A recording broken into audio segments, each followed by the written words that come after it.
उस दिन मैं आईवीएफ की उम्मीद लेकर गई थी, पर घर लौटी एक ऐसे सच के साथ जिसे मैंने कभी सपने में भी नहीं सोचा था। डॉक्टर ने कहा कि पहले ऑपरेशन होगा और वही मेरी ज़िंदगी का सबसे बड़ा झटका था। नमस्कार, मैं हूँ सपना और आप सबका स्वागत है अनटीचेबल डिज़ायर में। जैसा कि लास्ट वीडियो में हमने बात की थी कि बहुत ज़्यादा पेन होने की वजह से मेरे लिए उस पेन को बर्दाश्त करना बेहद ही मुश्किल हो गया था। तो अब आगे हमें ये सोचने की ज़रूरत थी कि आखिर इस पेन से छुटकारा पाने के लिए क्या करना चाहिए।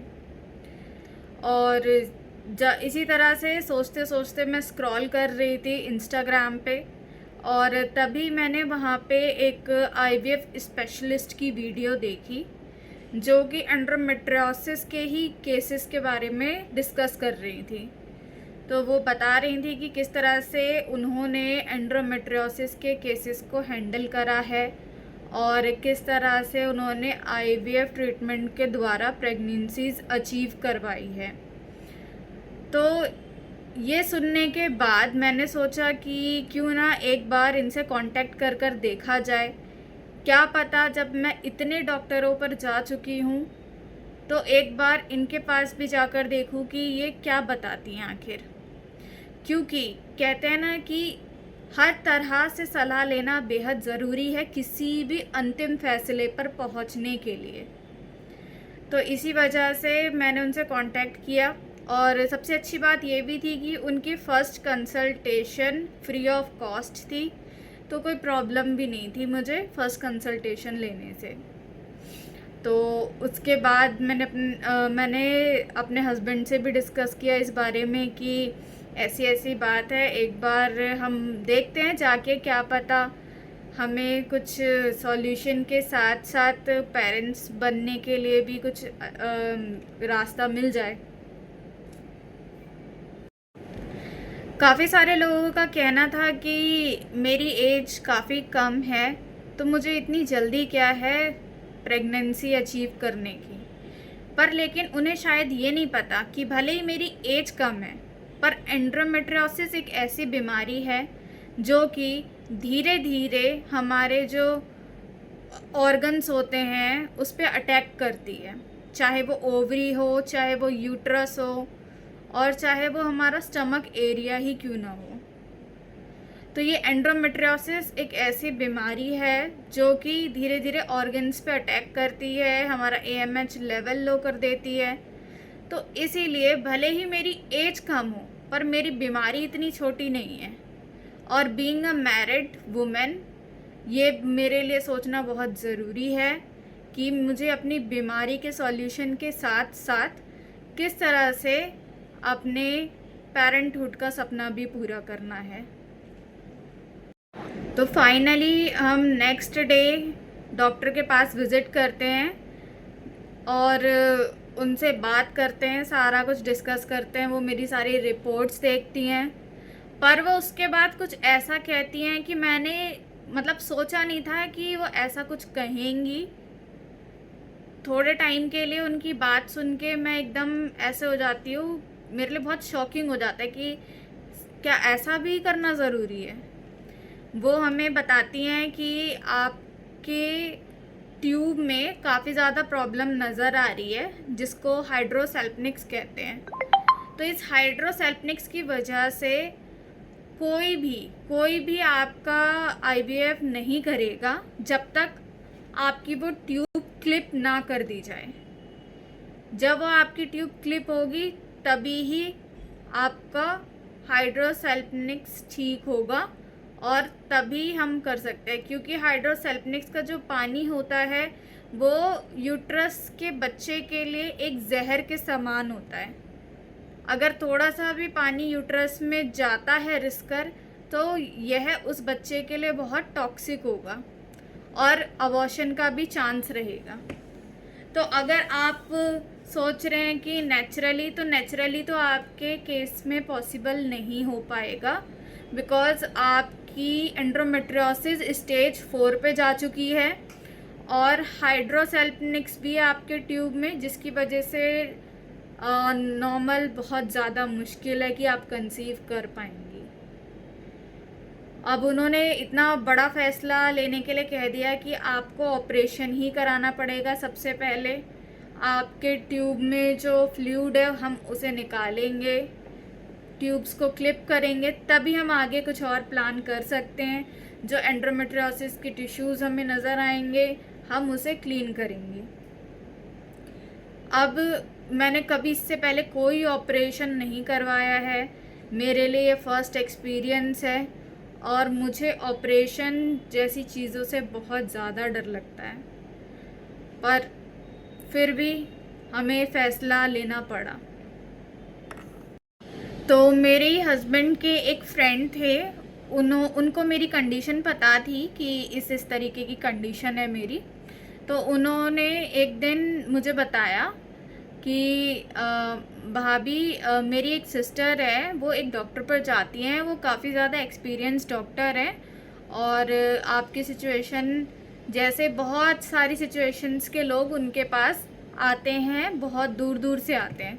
तो क्यों ना एक बार आप भी जाकर देखें, क्या पता कि ऐसा ना हो ना कि आपके पैसे भी लग जाएं और फिर आपको उस तरह का रिज़ल्ट भी ना मिले और आपको दर्द से ही जब आराम नहीं मिलेगा तो कोई फ़ायदा नहीं है ऑपरेशन करा के भी।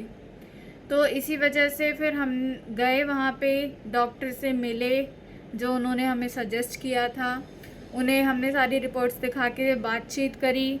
तो उन्होंने हमें अल्ट्रासाउंड कराया, वहीं पर अपने क्लिनिक पे खुद से अल्ट्रासाउंड करके उन्होंने चेक किया और उन्होंने हमें बताया कि आपकी कंडीशन बहुत ज़्यादा वर्स्ट है, मल्टीपल सिस्ट अंदर इकट्ठे हो चुके हैं।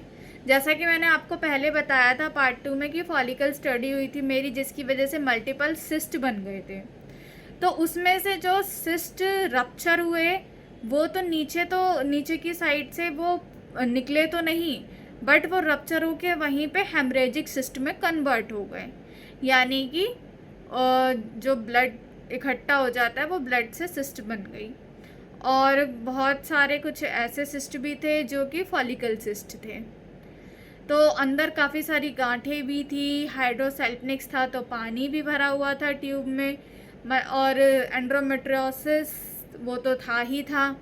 तो मतलब इतनी ज़्यादा वर्स कंडीशन हो गई थी, मतलब समझ ही नहीं आ रहा था कि क्या होगा। तो उन्होंने हमें यही सजेस्ट करा कि आप यंग एज हो तो हम ऐसा तो नहीं कर सकते कि आपकी ओवरी निकाल दे या यूट्रस निकाल दे, ऊपर से आपको अभी कोई बेबी भी नहीं है।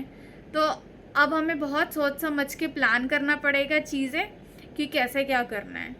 तो मैं तो आपको यही सजेस्ट करूँगी कि आप सीधा सीधा लैप्रोस्कोपी की तरफ जाइए, क्योंकि बिना लैप्रोस्कोपी के तो आपको कोई आईवीएफ भी नहीं करने के लिए सजेस्ट करेगा, क्योंकि आपका जो कंडीशन है वो बहुत ही ख़राब है इस समय। तो फिर हमने कहा ठीक है मैम, हम सोचकर इस बारे में बताते हैं। फिर हमने लैप्रोस्कोपी के जो भी चार्जेस वगैरह थे वो सब एक बार क्लियर करके फिर हम घर पर आए। घर पर आके हमने डिस्कस किया आपस में। फिर मेरे हस्बैंड ने कहा कि क्या लगता है तुझे कि ऑपरेशन करा लेना चाहिए।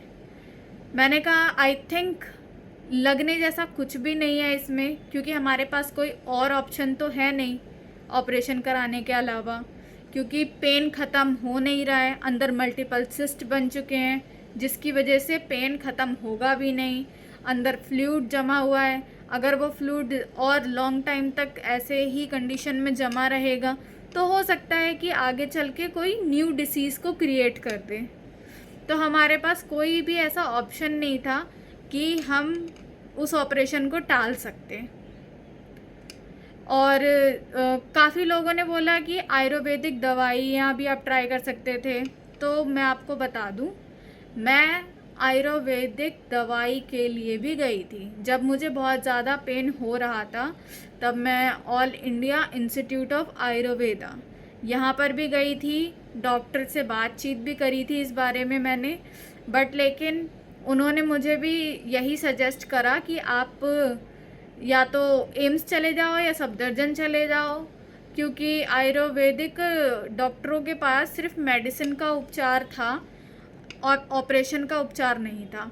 और जो मेरी कंडीशन थी उसमें आयुर्वेदिक डॉक्टर ने भी साफ साफ कह दिया था कि आपके कंडीशन में ऑपरेशन करना मस्ट है। अंदर की चीज़ें बहुत ज़्यादा कुछ चीज़ें डैमेज हैं और कुछ बहुत कंडीशन ऐसी है कि आपका सिर्फ मेडिसिन खाने से कुछ भी नहीं होगा। तो जब इतने बड़े हॉस्पिटल में अगर डॉक्टर्स ऐसा कह रहे हैं तो मेरे पास ऑपरेशन के अलावा और कोई ऑप्शन नहीं था। फिर हम लोगों ने बहुत डिसाइड करने के बाद फाइनली ऑपरेशन के लिए फाइनलाइज कर दिया कि अब हम ऑपरेशन करवाएंगे। तो अब मैं ये आपको नेक्स्ट पार्ट में बताऊंगी कि आखिर लैप्रोस्कोपी मेरी कैसे हुई और ऑपरेशन का जो दिन था वो कैसा गया और मेरे मन में उस समय क्या चल रहा था। और अगर आपको मेरी वीडियो अच्छी लगे तो प्लीज़ लाइक कीजिएगा, सब्सक्राइब कीजिएगा चैनल को, ताकि आपको और भी नोटिफिकेशन मिल सके। और आपके घर में कोई भी लेडी है जिसको ऐसी कोई प्रॉब्लम है एंडोमेट्रियोसिस से रिलेटेड, इनफर्टिलिटी से रिलेटेड, तो प्लीज़ उन्हें मोटिवेट कीजिएगा, क्योंकि आपकी मोटिवेशन ही उन्हें हिम्मत देती है। क्योंकि जो इंसान बीमार होता है वो तो वैसे ही पहले से मेंटली भी डिस्टर्ब रहता है और फिज़िकली तो प्रॉब्लम में वो होता ही है। पर सिर्फ़ और सिर्फ किसी एक का भी अगर उसे सपोर्ट मिल जाए तो शायद वो पॉजिटिव हो सकता है। तो बस आपसे यही रिक्वेस्ट है। Thank you so much.